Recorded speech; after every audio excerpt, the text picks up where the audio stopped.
ठेले पर भेलपूरी और सैंडविच। मैं उबले आलू की भरावन तैयार करते हुए सामने वाली कंपनी के गेट को भी देखे जा रहा था। दोनों अभी तक आए नहीं। मैंने मन में उन दोनों का नाम भेलपूरी और सैंडविच रख लिया है। आज ऑफिस आए भी है या नहीं? 10 तो बज रहे हैं। इतने में दोनों आते दिख ही गए। मेरे हाथ जल्दी जल्दी चलने लगे। अभी लड़की आते ही कहेगी, भैया जरा जल्दी से एक कप चाय और एक सैंडविच दे दो। वही हुआ भी। लड़की ने आते ही कहा, भैया जरा जल्दी से एक कप चाय और एक सैंडविच दे दो।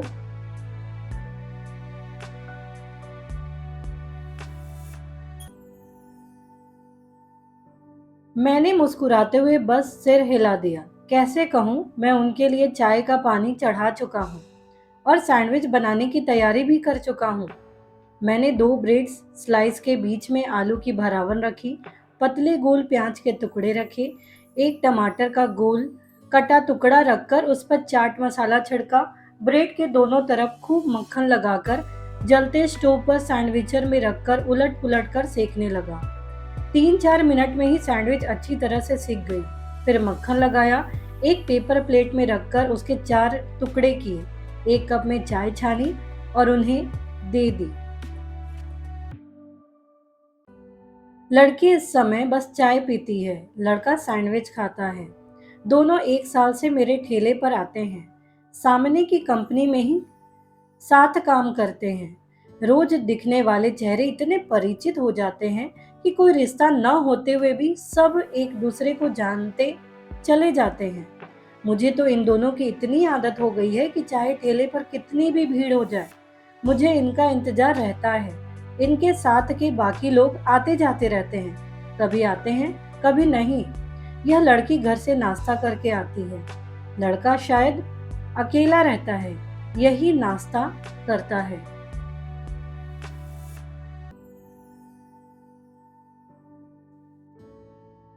दोनों शाम को एक बार फिर 6 बजे आते हैं। लड़की उस समय भेलपूरी खाती है। दोनों की बातों से मुझे अंदाजा लग चुका है कि लड़का दिल्ली से आया हुआ है और लड़की यहीं की है।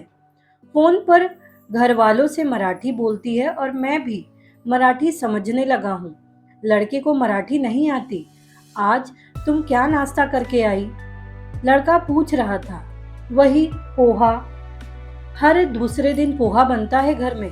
बाबा तो रोज खा सकते हैं। अरे मुझे तो पोहा बहुत पसंद है। तुम कितनी लकी हो, सब किया कराया मिल जाता है। यहाँ तो न बनाना आता है न टाइम है, तुम्हें पता है।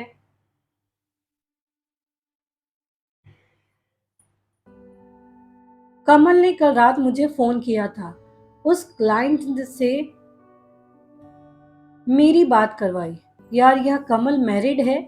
इसकी फैमिली लाइफ है या नहीं? इसकी नहीं क्या? यह मेरे साथ रात 11 बजे तक फोन पर था। मैं और लोगों के लिए चाय और सैंडविच बनाता जा रहा था, पर मेरे कान हमेशा की तरह इन दोनों की बातों पर थे। ये मेरे थोड़ा पास ही साइड में खड़े होते हैं। यह सुनते ही लड़की हंसी।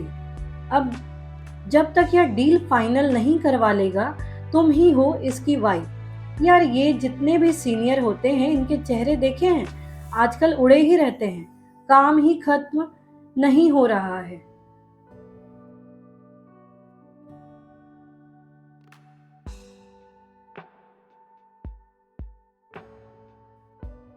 तुम लड़कियों के साथ कम से कम हंसता तो है कमल। हमें देखकर तो जम्हाइयां लेता है। दोनों इस बात पर खूब हंसे और फिर मुझे रोज की तरह पैसे देकर चले गए। अब ये शाम को आएंगे।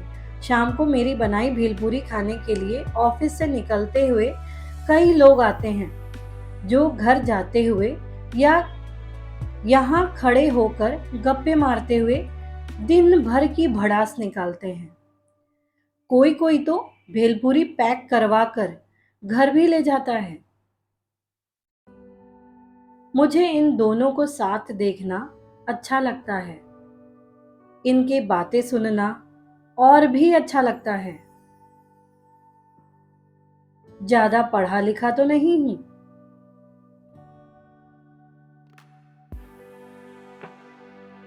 ज़्यादा पढ़ा लिखा तो हूँ नहीं, वरना गांव से यहाँ आकर यह ठेला क्यों लगाता।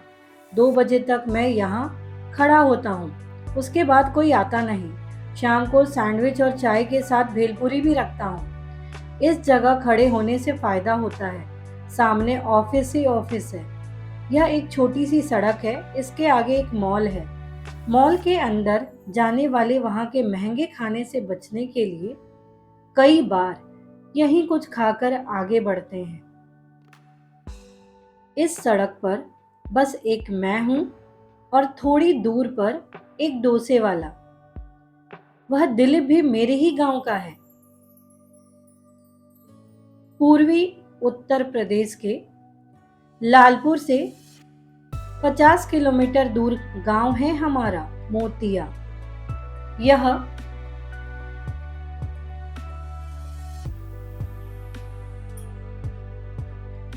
यहाँ हमने एक कमरा किराए पर लिया है, जहाँ हम 4 लोग रहते हैं। साल में 2 बार हम गांव जाते हैं। गांव में मेरी पत्नी है रीता, जो मेरी अम्मा बाबू के साथ रहती है। अब उसके 5 महीने का पेट है। बच्चा होने के टाइम में जाऊंगा, हम ठीक ठाक गुजारे लायक कमा लेते हैं। यहाँ मुंबई में कई लोग ऐसे हैं जिनका पेट हमारे जैसे खानों से ही भरता है। कुछ को सस्ता लगता है, कुछ टाइम पास में खाते हैं, कुछ जवान बच्चों को घर का खाना नहीं पसंद। शाम को लड़के लड़कियां खूब आते हैं। जवान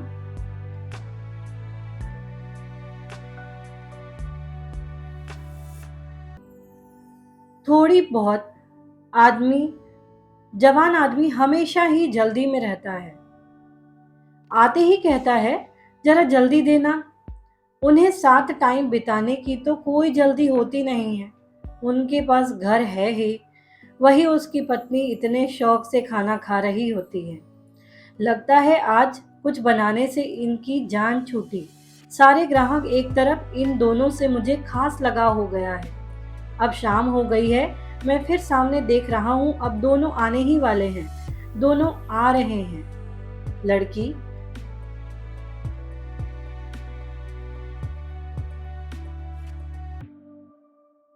अभी आकर कहेगी, भैया जरा तीखी भेल बना देना। लड़का फिर कहेगा, मेरे लिए मीडियम। लड़की ने पास आते हुए कहा, भैया जरा तीखी भेल बना देना। लड़का बोला, मेरे लिए मीडियम। यह सुन मैं मन ही मन मुस्कुराता हुआ दोनों के लिए भेलपूरी बनाने लगा। तैयारी तो सब करके ही लाता हूँ। छोटा छोटा प्याज, हरी मिर्च, धनिया घर से ही काट कर ले आता हूँ। खट्टी मीठी चटनी तो बनाकर रख लेता हूँ। बस सब यहाँ मिलाना ही होता है। गांव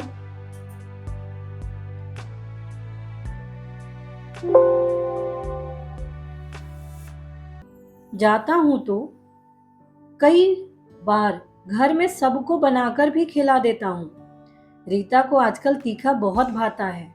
उसके दिन ही ऐसे हैं। कमाने के चक्कर में दूर पड़ा हुआ हूँ सबसे। फिर भी सोचता हूँ, जो भी ठेले पर खाने आते हैं उनमें से काफी लोग घर से दूर ही तो हैं। यह लड़का भी तो अकेला ही रहता है। आज दोनों का मूड खराब लग रहा है। शायद झगड़ा हुआ होगा। पर झगड़ा होता तो साथ क्यों आते? दोनों बात ही नहीं कर रहे। मैंने उन दोनों को उनकी भेलपूरी दी। दोनों ने चुपचाप पकड़ ली। लड़के ने लड़की को इतना तीखा खाने पर छेड़ा भी नहीं। बस थोड़ी देर बाद उसने धीरे से पूछ लिया, मतलब तुम्हारी फैमिली मना करेगी तो हमारी शादी नहीं होगी? संजू, कैसे होगी बताओ? आई बाबा बिल्कुल तैयार नहीं। मैं एक बार मिल लूं, वो तुम्हारे इंसल्ट कर देंगे तो मुझे बहुत दुख होगा। तुमने पहले क्यों नहीं यह सब सोचा, माही?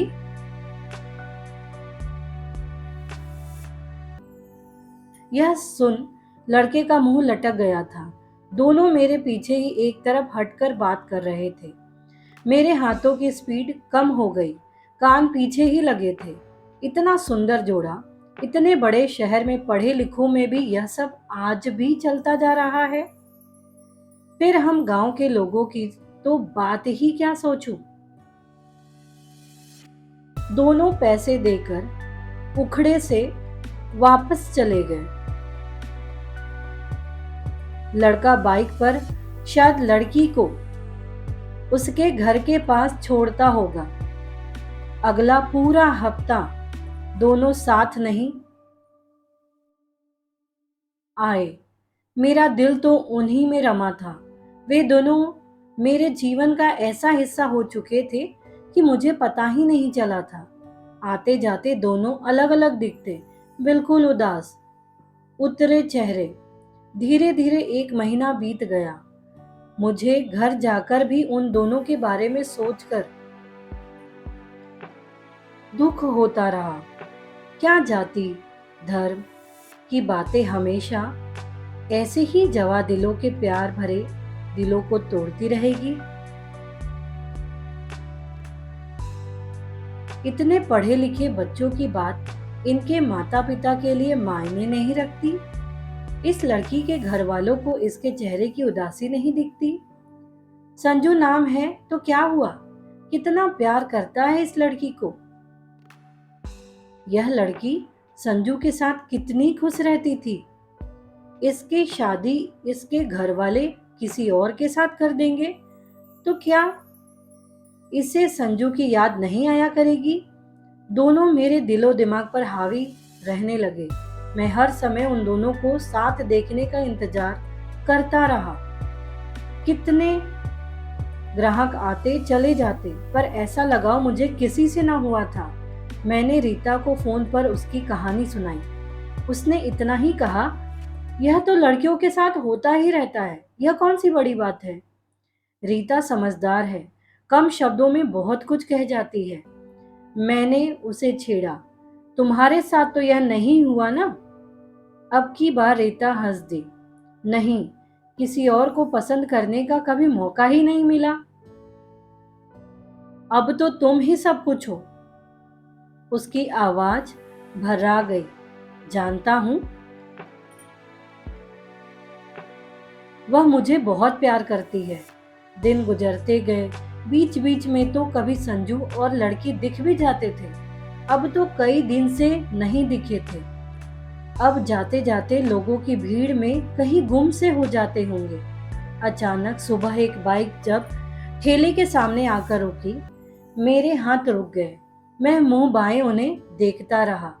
लड़की नई दुल्हन जैसी दमक रही थी, हाथों में मेहंदी लगी थी।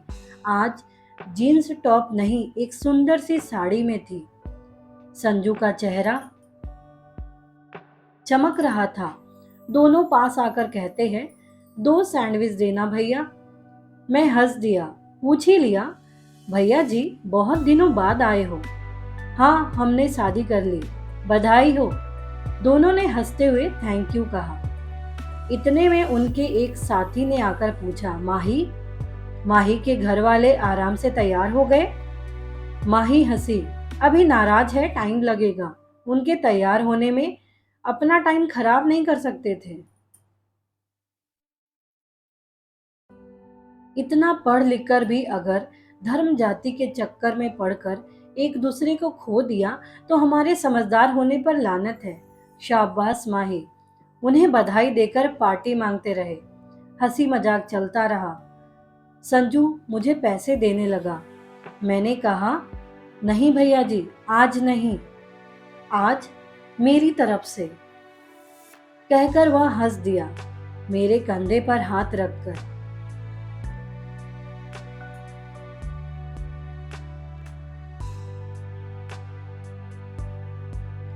सामने अपने ऑफिस चला गया। मैं उन्हें देखता रहा, मुस्कुराता रहा। पता नहीं क्यों आज मैं बहुत खुश था।